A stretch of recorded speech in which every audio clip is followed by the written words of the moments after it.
10년입니다. 2015년 이더리움 백서에서 처음 등장했던 그 샤딩이라는 단어가 드디어 현실이 되고 있습니다. 근데 이게 단순히 네트워크 속도가 조금 빨라지는 그런 업데이트가 아닙니다.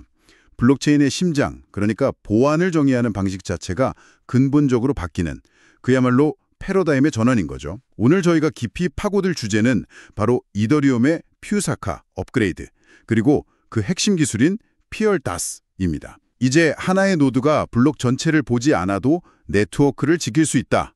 이 한 문장이 왜 지난 10년의 난제를 해결한 열쇠인지, 그리고 어떻게 이게 블록체인의 최대 위협인 51% 공격마저 무력화시키는지 그 원리를 한번 파헤쳐보겠습니다. 네, 맞습니다.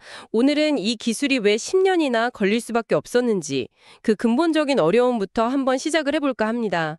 그리고 PRDAS라는 사실 좀 생소하잖아요. 이 기술이 어떻게 수학의 힘을 빌려서 그 보이지 않는 벽을 넘었는지 그 원리를 같이 따라가 보죠. 물론 이걸로 모든 게 끝난 건 아니고요. 비탈릭 부테린이 직접 언급한 한계점들, 그리고 앞으로 2년간 펼쳐질 이더리움의 거대한 로드맵까지 전체 그림을 조망해 보겠습니다. 좋습니다. 그럼 가장 근본적인 질문부터 시작해보죠.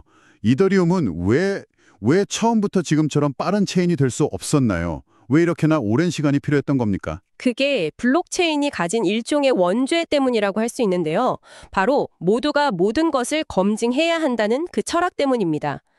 네트워크의 신뢰를 유지하려면 참여하는 모든 컴퓨터, 그러니까 모든 노드가 모든 거래 내역과 데이터를 전부 다 내려받아서 직접 확인해야만 했거든요. 아, 그러니까 한 명의 거짓말쟁이를 잡기 위해서 수만 명이 같은 장부를 처음부터 끝까지 다 대조하는 방식이군요. 생각만 해도 정말 비효율적이네요. 정확한 입에. 이 구조는 보안에는 극도로 강력하지만 확장성에는 정말 치명적이죠. 참여자가 많아질수록 보안은 강해지는데 처리 속도는 절대 빨라질 수 없는 그런 딜레마에 빠지는 겁니다. 근데 더 심각한 문제가 있어요.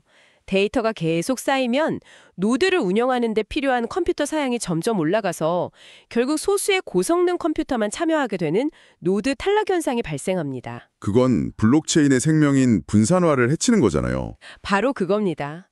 그래서 샤딩이라는 건 바로 이 딜레마, 즉 모두가 다 보지 않아도 네트워크 전체의 무결성을 수학적으로 증명하는 방법을 찾기 위한 10년간의 여정이었던 거죠. 모두가 다 보지 않아도 된다. 이게 말이 쉽지 굉장히 어려운 문제일 것 같은데요. 아니 그럼 그냥 잘못된 블록을 발견하면 누군가 이 블록은 사기다 이렇게 신고하는 시스템을 만들면 간단하지 않나요? 왜 그게 10년이나 걸린 문제였죠? 아주 좋은 질문이십니다. 그게 바로 과거에 시도했던 사기 증명, 프로드 프루프 방식인데요. 여기에 결정적인 함정이 하나 있었습니다. 만약에 악의적인 공격자가 블록의 헤더, 그러니까 이 블록엔 이런 데이터가 들어있습니다 라는 요약 또는 정상적으로 올려요. 그리고 실제 데이터는 쏙 빼고 숨겨버리는 이른바 데이터 은폐 공격을 하면 어떻게 될까요? 다른 사람들이 검증하려고 해도 원본 데이터가 없으니까 그 블록이 진짠지 가짠지 알 길이 없겠네요. 바로 그겁니다. 요리법은 받았는데 재료가 사라진 셈이죠. 정직한 노드들은 데이터가 없어서 검증을 못하겠다고 외칠 뿐이지 이 블록은 사기다라고 확정적으로 증명할 방법이 없어요. 이걸 바로 데이터 가용성, 데이터 어베일러빌리티 문제라고 부릅니다. 이게 지난 10년간 샤딩을 막아온 보이지 않는 벽이었습니다. 데이터를 숨겨버리면 검증 자체가 불가능하다. 정말 치명적이네요. 그렇다면 피오다스는 이 보이지 않는 벽을 도대체 어떻게 넘어선 건가요?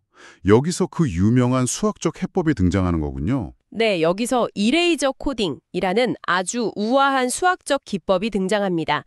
이게 좀 어렵게 들릴 수 있는데 원리는 의외로 간단합니다. 원본 데이터를 예를 들어 100조각으로 나눈 뒤에 수학 공식을 이용해서 이걸 200조각으로 부풀리는 겁니다. 원본 데이터에다가 일종의 복원 능력을 부여하는 거죠. 잠깐만요. 그건 정말 마법 같은데요. 100조각을 200조각으로 늘린다니요? 그럼 원본 데이터가 그냥 2배로 커지는 건가요? 데이터 크기 자체는 늘어나지만 진짜 마법 같은 점은 바로 이겁니다. 이렇게 확장된 200조각 중에서 순서 상관없이 아무거나 100조각만 손에 넣으면 수학적으로 원본 데이터 전체를 100% 완벽하게 복구할 수 있다는 겁니다. 와, 그러니까 공격자가 데이터를 완전히 숨기려면 전체 200조각 중에 절반이 넘는 101개 이상의 조각을 성공적으로 숨겨야만 한다는 뜻이군요. 공격의 난이도를 수학적으로 그냥 확 높여버린 거네요. 정확합니다. 그런데 여기서 이런 의문이 드실 수 있어요. 결국 노드들이 확인해야 할 데이터 총량이 늘어난 셈인데 그럼 다시 느려지는 것 아닌가? 결국 그 200조각을 다 확인해야 의미가 있는 거 아닌가요? 바로 그 지점에서 패러다임이 바뀝니다. 전 세계의 수많은 노드들은 이제 그 200조각을 전부 확인하지 않습니다. 대신에 무작위로 몇 개씩만 딱 뽑아서 이 조각이 존재하는가 이것만 확인하는 거죠. 이걸 데이터 가용성 샘플링, DAS라고 부릅니다. 아, 그러니까 나는 3번 조각, 저기 다른 노드는 157번 조각, 이런 식으로 각자 불시에 무작위로 검문하는 거군요. 맞습니다.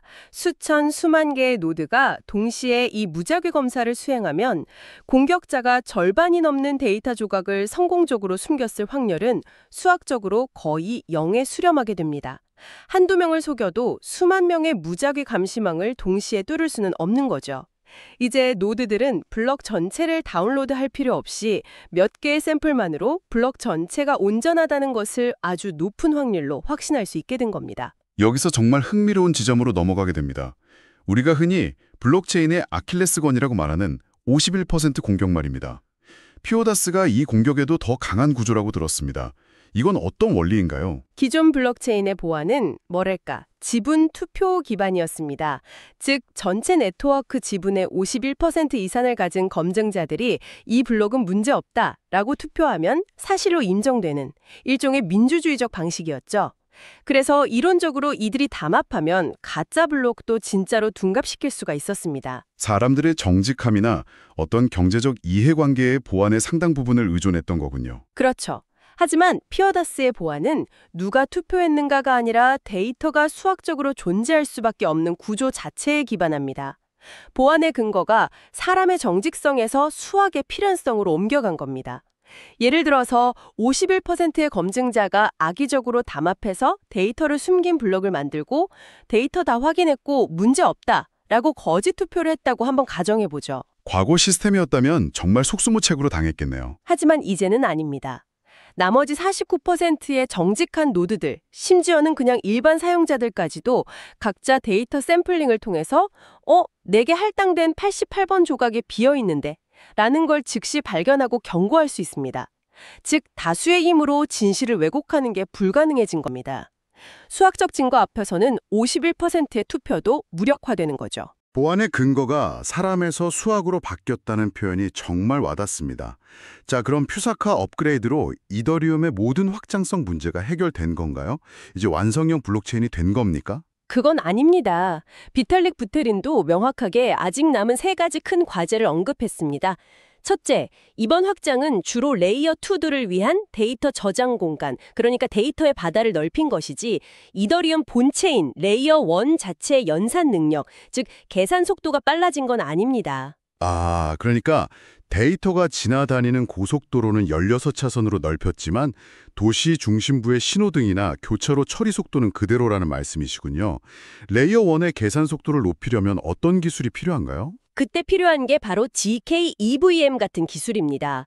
복잡한 계산을 암호학적 증명을 통해서 아주 작은 크기로 압축해서 처리하는 기술인데 이게 아직 더 성숙해야 합니다. 알겠습니다. 그럼 두 번째 한계는 뭔가요? 여전히 블럭을 최종적으로 조립해서 생성하는 빌더는 모든 데이터 조각을 봐야 하는 병목 현상이 남아있다는 점입니다. 잠깐만요. 그 빌더라는 게 정확히 어떤 역할을 하는 건가요? 사용자들이 낸 거래들을 모아서 가장 효율적인 블럭이라는 완제품으로 만들어내는 전문화된 주체라고 보시면 됩니다.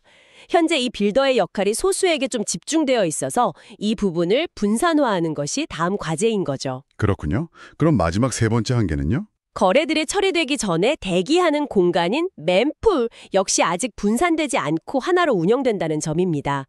데이터 처리 라인은 여러 갈래로 나뉘었는데 주문이 들어오는 입구는 여전히 하나인 셈이죠. 이 입구도 여러 개로 나누는 샤딩된 mempool이 구현되어야 합니다. 불구하고 왜 다들 이걸 역사적 전환이라고까지 부르는 걸까요?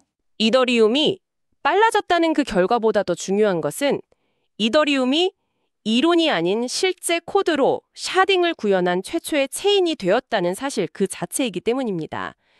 이건 2015년 백서의 비전부터 그 머지 업그레이드까지 지난 10년간 파편처럼 흩어져 있던 모든 로드맵이 드디어 하나의 거대한 그림으로 완성되는 순간이거든요. 이론을 현실로 증명해낸 거죠. 정리해보면 퓨사카 업그레이드는 이더리움이 단순히 느린 체인이 아니라 블록체인이 마주한 가장 어려운 문제를 가장 전공법으로 가장 안전하게 풀어내기 위해 기다려온 체인이었음을 증명하는 사건이군요. 정확합니다. 퓨사카는 이더리움이 드디어 완성형 설계의 문턱에 들어섰다는 아주 강력한 신호입니다.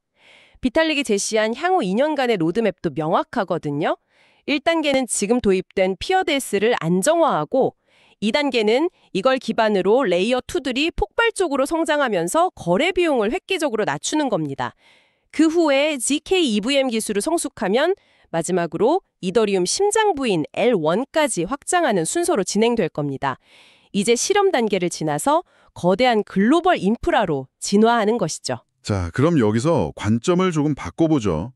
이 거대한 기술적 변화가 시장에는 어떤 의미를 가질까요? 이더리움이 단순히 비트코인 같은 결제 네트워크가 아니라 이제는 글로벌 데이터 레이어가 된다는 건데 이건 경쟁의 판도가 완전히 바뀐다는 뜻 아닌가요? 수많은 레이어 2들이 안심하고 데이터를 기록하고 검증할 수 있는 거대한 데이터 등기소 역할을 하겠다는 거죠. 그렇다면 앞으로의 경쟁은 속도 경쟁이 아니라 누가 더 분산화되고 신뢰받는 데이터 구조의 표준이 되느냐, 이 싸움이 되겠군요. 마치 인터넷 시대에 수많은 통신 기술이 있었지만 결국 TCP/IP가 표준이 된 것처럼요. 바로 그 지점입니다.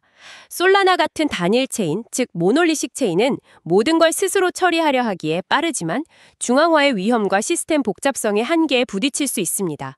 반면에 이더리움은 레이어 1은 보안과 데이터에 집중하고 실제 실행은 수많은 레이어 2에게 맡기는 모듈러 방식으로 확장하죠. 시간이 걸리지만 한번 완성되면 훨씬 더 견고하고 거대한 생태계를 만들 수 있는 구조입니다. 속도의 철학과 구조의 철학이 정면으로 부딪히는 겁니다. 마지막으로 청취자분들께 생각해볼 질문을 하나 던져드리고 싶습니다. 이더리움이 단순한 결제 네트워크를 넘어 신뢰할 수 있는 글로벌 데이터 레이어로 자리매김한다면 앞으로 블록체인 위의 애플리케이션들은 어떤 모습으로 진화하게 될까요? 단순히 더 빠른 금융 거래를 넘어 우리가 상상하지 못했던 새로운 형태의 데이터 기반 서비스들이 탄생하게 될까요? 경쟁의 본질이 속도에서 신뢰의 표준으로 넘어가는 지금 우리는 무엇을 주목해야 할까요? 시청해주셔서 감사합니다.